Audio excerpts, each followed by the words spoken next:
Tramel,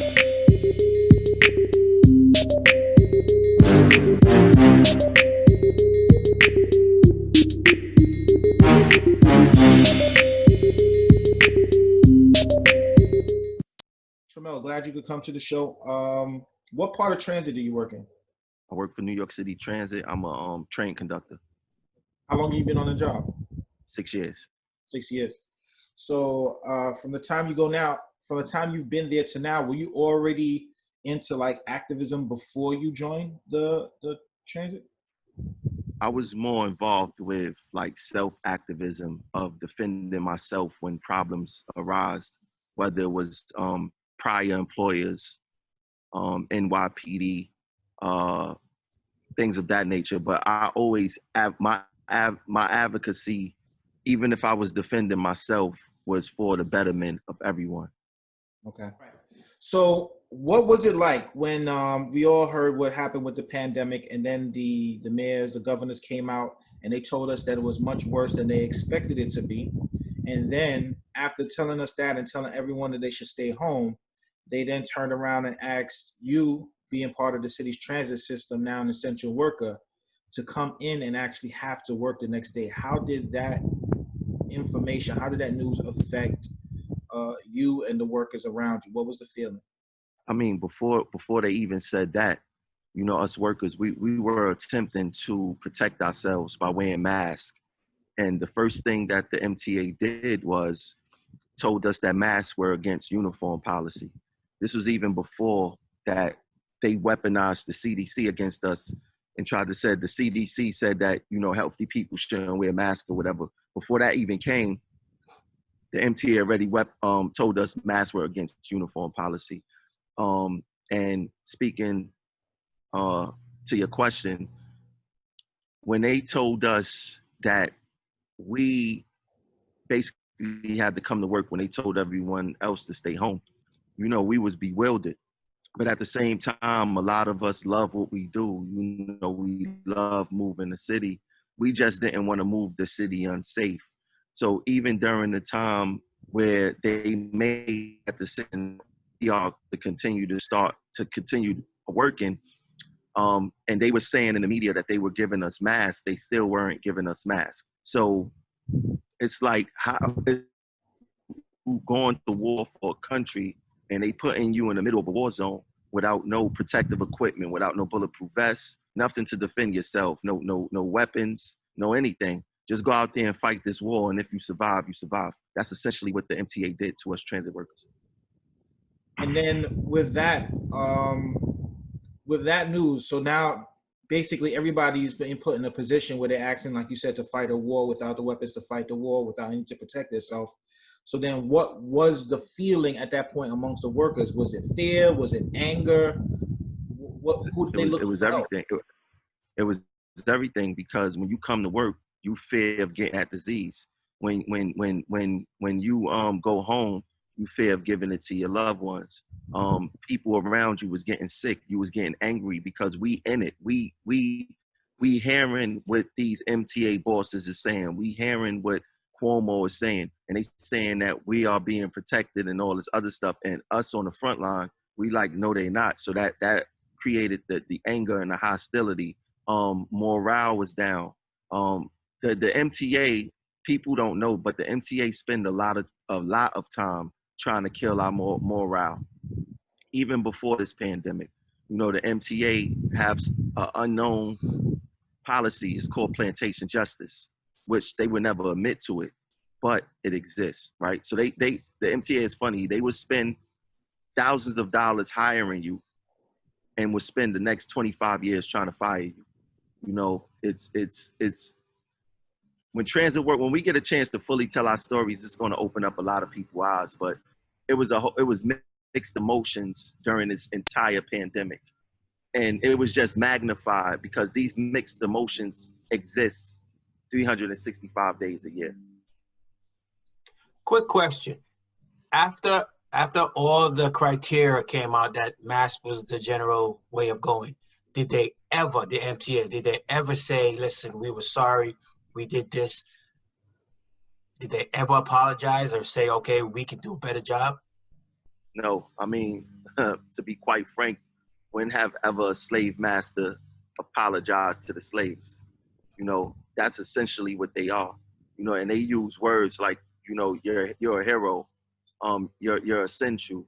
No, we're sacrificial. You know, you don't care. You already put a price on our lives. If we die, our family get $500,000.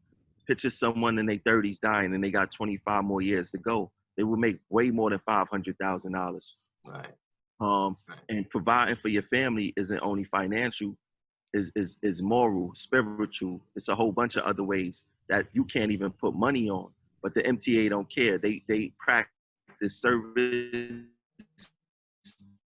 with safety. No, let me end because What do you think was the motivation that kept the workers going in order to still try to provide service to the city with all those things against you?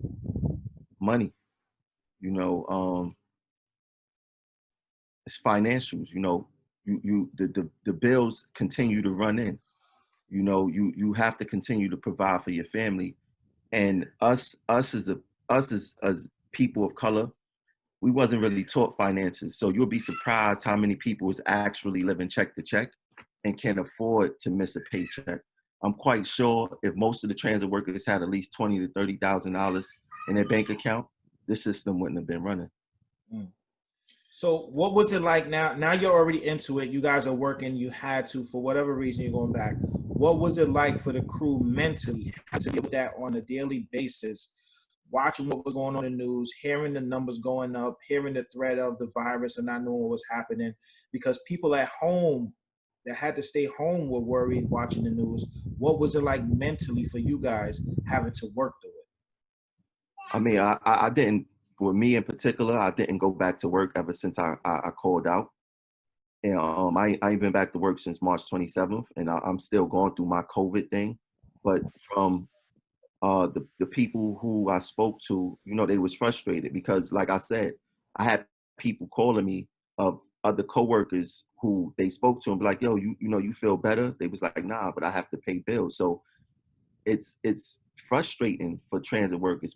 Like I said, picture being in the middle of a war and you're not getting the proper PPE to protect yourselves. So even until this present day, you're only given one mask a week. And we talking about 4 months into this pandemic, 4 months into this pandemic. How are you still giving transit workers one mask a week? And then you look at something that they did a couple of days ago. They're giving away free masks to the public and gloves to the public, but you're only giving your workers one mask a week. You know, it shows you who we work for. It shows you how do they think about their heroes, their essential workers, the people who make this city move day in and day out. Like, why don't you take care of home team first before you start thinking about everybody else? But their true home team is the passengers. You know, they come before us. And, you know, with that move alone, it shows you where they stand at. Their dividends come before everyone else. Exactly. I mean, and the Dividends. passengers provide that money, you know. Yep. So it shows you where their alliance really lie. Yep. Decisions like that, who's more responsible for it? Is it the MTA? Is it the administration, the city? Who's more responsible for decisions like that put y'all, I guess, kind of second? The MTA. The MTA and Cuomo, ultimately Cuomo. You know, a lot of people like to point to De Blasio, and you know, De Blasio. I have my issues with De Blasio, but the Transit Authority isn't one of them. You know, that lies within Cuomo and the executives of the MTA, Pat Foy, Sarah Feinberg, and Cuomo is basically responsible. Now there's a lot of talk now about we about to reopen the city, and now there's talk of a second wave. Amongst your crew, how much do you guys fear what's being talked about the second wave coming, and how do you see things needing to happen for you guys to move forward? Um, you know, they say experience is the best teacher, and we went through this first wave and we lost over 140 coworkers. So we already see the dangers of it. And, you know, picture someone telling you a second wave is coming. What are you going to be thinking about? You're going to be thinking about all the coworkers you lost. You're going to be thinking about the family members and friends that you lost. You're going to be thinking about the fear of bringing this disease back to your family. And you're going to think about all the lies that the politicians told you. Like when you listen to Cuomo, he was going off this mantra of facts is facts. He's been talking this since day one. Facts is facts. If you review from today, back when Cuomo started facts is facts stuff, his facts changed about a week. You know, they went from the disease is not airborne to the disease, you could barely get it from touching surfaces, and you'll get it more mainly from airborne now. Like everything is changing. You can't get it twice. The antibodies mean that you would never get the disease again. You'll be immune. They're not too sure about that no more. So it's like, who do you believe? Like we haven't even got a full cycle of COVID yet for us to even know what this disease is capable of, you know? So, I mean, I think the best thing for people to do is do what's best for their family, you know, stay home, you know. I to tell you the truth, I probably would have been back to work because of what I do, and I need to be on the front line for some of this stuff to report directly, not secondhand. I need to see for myself, being the advocate that I am. But I can't be in no mask for 8 hours. I can't even be in a mask for an hour. If you look at all the media interviews that I did and the speaking that I have done since this pandemic, even when I'm out, I have to take down my mask because I can't breathe, you know, so I can't even come back to work if I wanted to right now. Is there anything that can be done as far as policy-wise, rules, regulation put in place that can help you guys moving forward? Who would be responsible for doing that? Would it be back on the MTA's feet, or would it need to be actually law and legislation put in place in order to help you guys? You lay the blame on your employer first. You know, the MTA had a pandemic plan from the beginning of this. They had a pandemic plan from 2012. If they would have followed the pandemic plan, I'm quite sure we wouldn't have lost so many workers. So it's not like they didn't have a plan in place. They had one. They just decided not to follow it. And they didn't follow it because they didn't know it existed. So you got all these new bosses coming here that's not from our industry. They from transportation, but they not from New York City Transit, right? New York City Transit is a unique system. It's the biggest system in the world. It carries the most people daily. You know, it's a unique system. So you can't come from Kansas thinking that you could come run New York City. Yes, you may have an idea, but it's not the same. It's just not the same.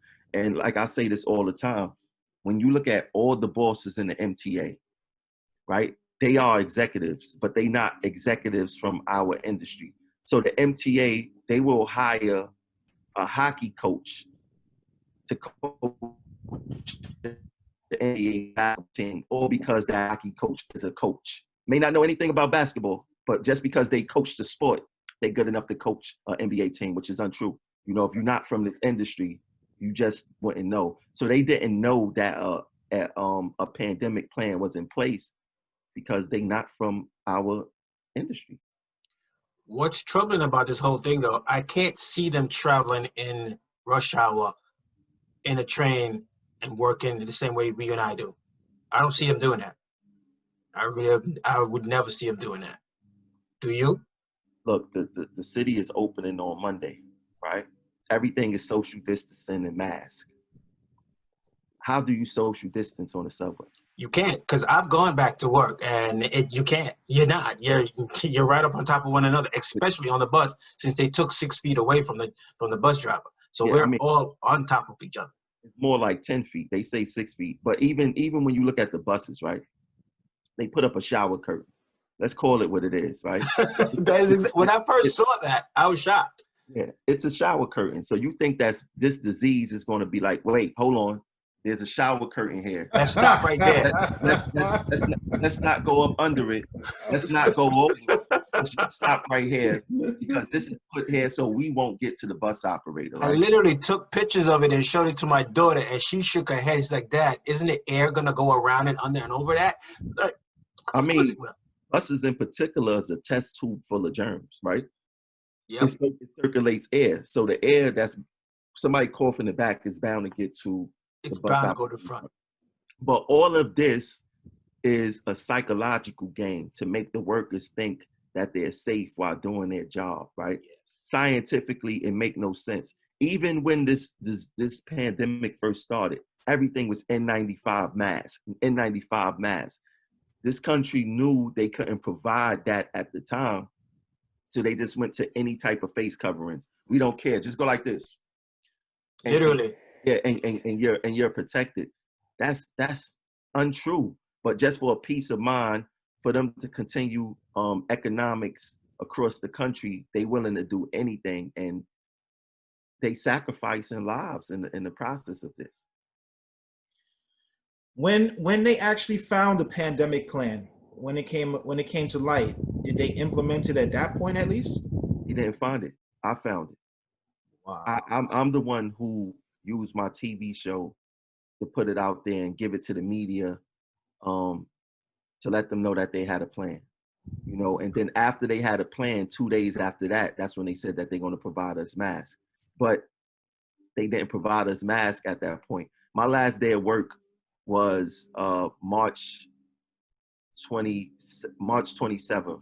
I found the pandemic plan probably like a week prior to that. They still didn't give us masks. You know, when I left work, we were not getting masks. Where do you see this going forward? What can be done to improve? How can things get better for y'all? Um, it would start with the members and the union. You know, we wouldn't get pushed around like this if we was to stand up as a collective, if we refuse to work unsafe, and we know the laws and things of that nature. It would start with educating the members on where our power lie. Like no one on earth can make us work unsafe unless we allow it. You know, um, we will want better protection, probably legislatively, probably putting something in the law to say that, you know, us transit workers must get X, Y, and Z. We must be treated the same way as other frontline workers. Everybody's saying hazard pay now. You know, I was saying hazard pay before this pandemic. Only thing hazard pay says to me now is that they put a price on our lives. You know, it shouldn't be like that, right? But I would take the hazard pay now, but that should have been in place. I think that if we die because of something job related and the negligence of the MTA, I don't believe that $500,000 is enough. I think they should start at like $3 million, you know, because it's more than monetary. We talking about being spiritually there for your family, being, you know, the joys and happiness. You can't put a price on that. But I could tell you that 500,000 is not enough.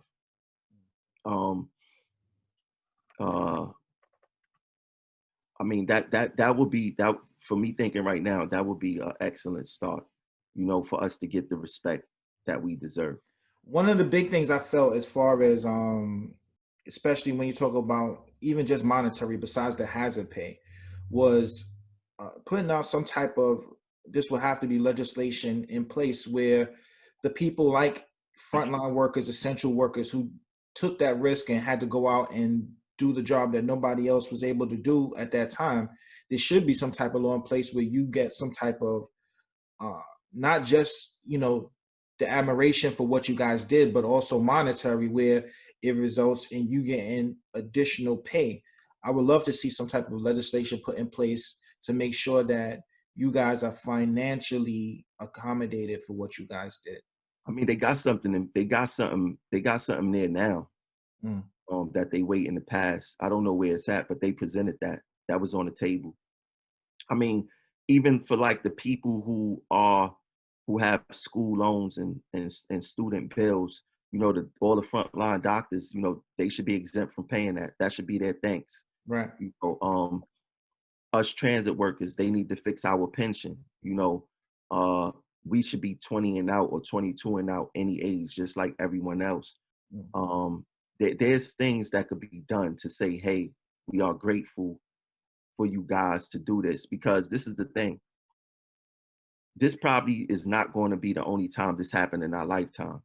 And, you know, people aren't dumb. People are going to think, I remember how you treated me the last time. Mm. I remember what you did to me the last time.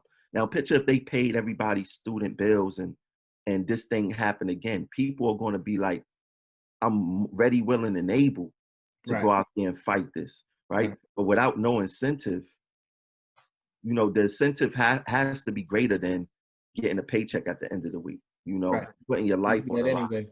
Yeah, you putting your family life on the line. You know, what is the real incentive to continue to fight for this disease? All right. The only thing I wanted to ask you too is there anything else that another like any message particularly that you want to get out that you feel needs to be out there outside of the questions that I was already asking? That's like what I said the last time. You know, we got the power. The members, the employees, we have the power. We should not accept unsafe work. If we're going to work inside a pandemic and risk our lives, it should be on our terms, not their terms. We must remember that they are not opening up this economy because it's more safe outside. They are opening up this economy because they need money.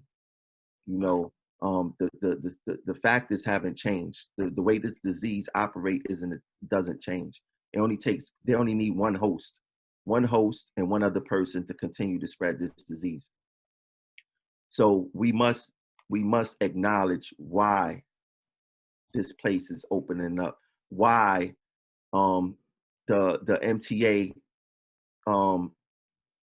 is worrying about mass transit. Like I said earlier, the MTA, they weaponized the CDC against us. They said the CDC said that you guys not supposed to have this, so we're not going to do that. Now the CDC said that mass transportation isn't safe. Why aren't you weaponizing that against us? You know, it's all about financial reasons. When you look at the reason why the transportation is so important for New York, period, is because you go inside Manhattan. Remember, we used to call Manhattan money-making Manhattan. All the major businesses is in Manhattan, right? What system brings the people to make these businesses run, to fund these businesses, to make them shop and things of that nature? It's the transportation system, right? So without the transportation system, no one makes money. All of these businesses fail.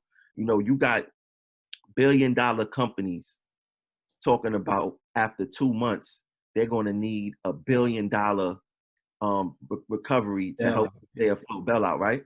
But they tell the average man and woman that we should have at least 6 months rent and all that 6 other months stuff. to a year, right? Right? So think about what's going on right there, right? So it just doesn't make any sense.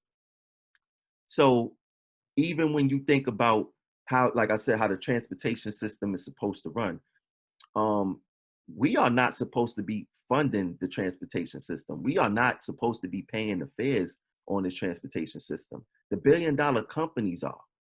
They supposed to be funding the transportation system, not the people, because we bringing them their clientele, right? Right. So that's why you hear all these like these the left wing, right wing, they arguing back and forth as, oh, the fares should go up, and the left people on the left are saying no, they're not. Wall Street's supposed to be funding it. They right. They are right. Like how these billion-dollar companies aren't paying the taxes they supposed to pay to fund the operation of New York City Transit. Right. You know, so it's a very deep game. It could be complicated, but it could be made simple for everyone to understand if people take the time to listen, and the people who's telling the story could break it down for a 3-year-old to understand as to why this system is the way it is, and why is this and why is that. Like even the MTA was crying broke within their first week of this pandemic. Oh, we're going to need this, we're going to need that. But the last time I checked, most of the fares are sold through Metro cards. The fares are prepaid.